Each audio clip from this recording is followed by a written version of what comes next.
শাকিব খানের বরবাদ সিনেমার প্রথম গান চলে আসলো। গানটি কেমন হয়েছে চলুন দেখে আসি। সুপারস্টার শাকিব খানের আসন্ন সিনেমা বরবাদ এর প্রথম গান দ্বিধা আজ প্রকাশিত হয়েছে।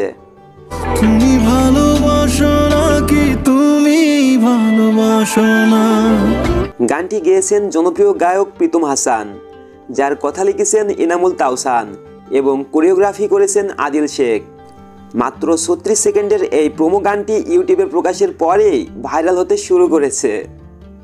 শাকিব খানের ভক্তদের জন্য এটি একটি বড় সুখবর, কারণ এই সিনেমাটি আসন্ন রোজার ঈদে মুক্তি পেতে যাচ্ছে। তবে গানটির মিউজিক এবং গানটির সুর আরও ভালো হতে পারত, আমরা আশা করেছি। তো আপনার মতামত কমেন্ট করে জানাবেন আপনার কাছে এই গানটি কেমন লেগেছে।